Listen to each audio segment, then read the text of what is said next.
Jadi lama-lama yang kakak abang akan benci adik. Kau kan apa-apa, mak memang takkan pukul kau.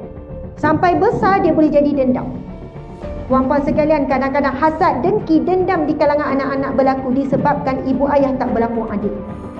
A'udzu billahi minasyaitonir rajim. Tapi saya nak sebut yang pertama Allah sebut VIP Allah yang pertama di padang mahsyar adalah Al-Imamul Adil, pemimpin yang adil.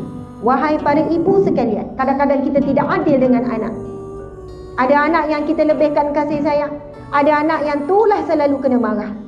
Ada anak yang bila balik kita masak beria, ada anak yang balik kita buat tak tahu, buat biasa saja.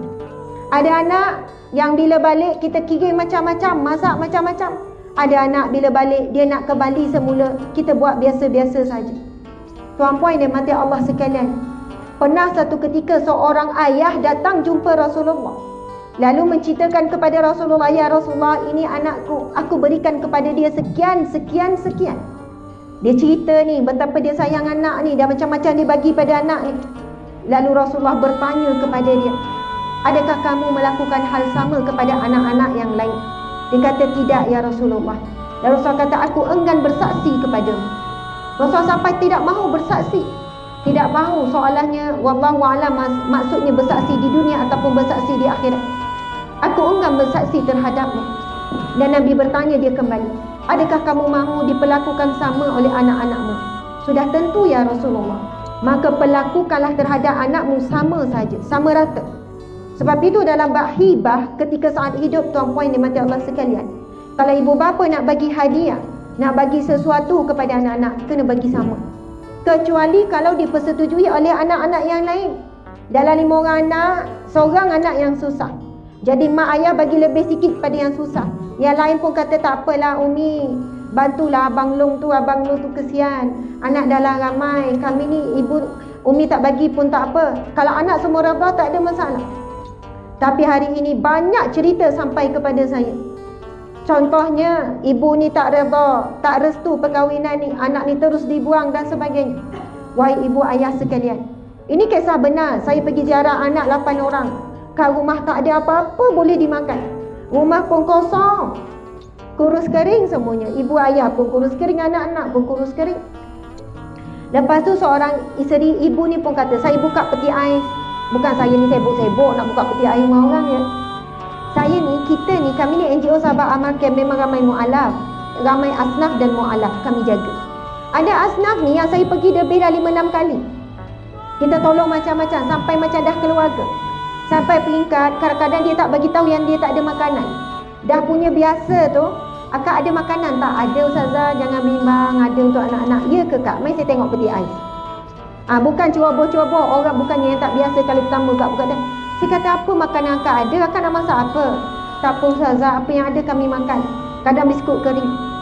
Lepas tu saya kenal, bila bercakap dengan isteri ni, Ustazah, saya tanya, saudara mara tak ada ke? Ada beradik tak ada ke? Boleh tolong. Suami tu elok dulu kerja, duduk rumah flat elok. Suami tu dulu kerja elok, lepas tu aksiden jadi OKU, automatik hilang kerja. Dan bila OKU jalan pun sengit-sengit, nak jadi jaga pun orang tak nak terima. Kalau masuk pencuri macam mana nak kerja? Kan? Dia kata macam-macam cuba. Kita pun minta juga bagi modal berniaga, tapi mereka dah berusaha tapi tak berjaya, belum berjaya sampai hari ini. Macam-macam lah kita bantu anak dia, kita bantu untuk sekolah apa, pakaian sekolah kita bantu.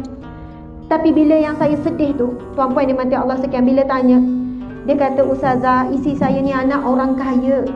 Dia pun sebutlah anak orang kaya mana. Saya kata, ya Allah, anak orang kaya tu. Ya Ustazah, anak orang kaya Ustazah, tapi dibuang keluarga sebab nikah dengan saya. Dan kami diuji.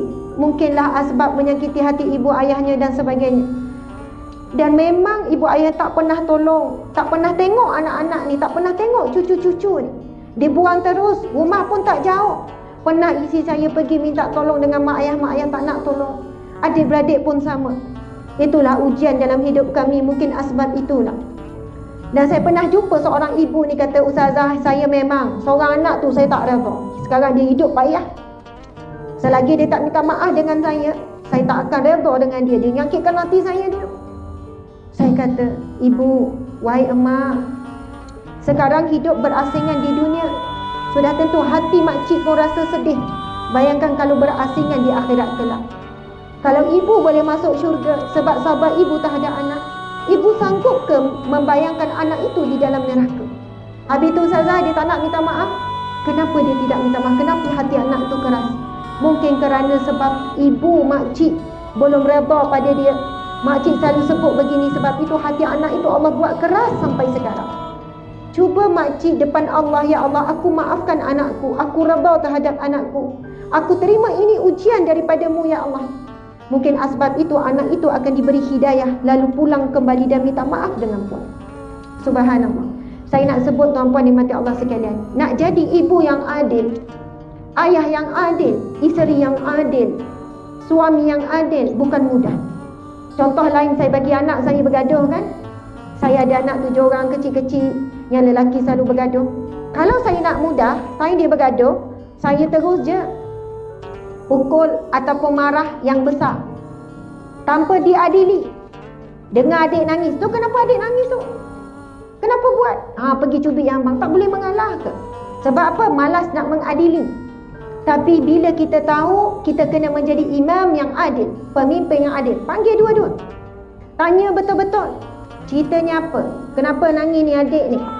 Bukan asal adik nangis je, abang kakak yang kena salah. Lepas tu dengar penjelasan, rupanya memang salah bermula daripada adik. Lepas tu adik ni sekian-sekian buat, kemudian abang pun balas sekian-sekian. Jadi di situ kita kena berlaku adil, yang salah tetap salah, perlu diberi teguran. Sebab kalau kita membiasakan malah nak menghakimi, malah nak dengar, nak selesai mudah. Dah, Umi tak nak dengar bergaduh. Mai sini duduk, rotan. Dua-dua kena rotan. Sebab apa? Tak nak panjang cerita. Akhirnya mereka kata, buat salah pun kena, tak buat salah pun kena. Baik buat. Kadang-kadang diberi pengajaran, anak ni faham apa? Yang kecil. Selama ni aku takkan kena. Yang kena adalah abang, kakak. Jadi lama-lama yang kakak abang akan benci adik. Kau kan apa-apa, mak memang takkan pukul kau. Sampai besar dia boleh jadi dendam. Tuan-puan sekalian, kadang-kadang hasad, dengki, dendam di kalangan anak-anak berlaku disebabkan ibu ayah tak berlaku adil.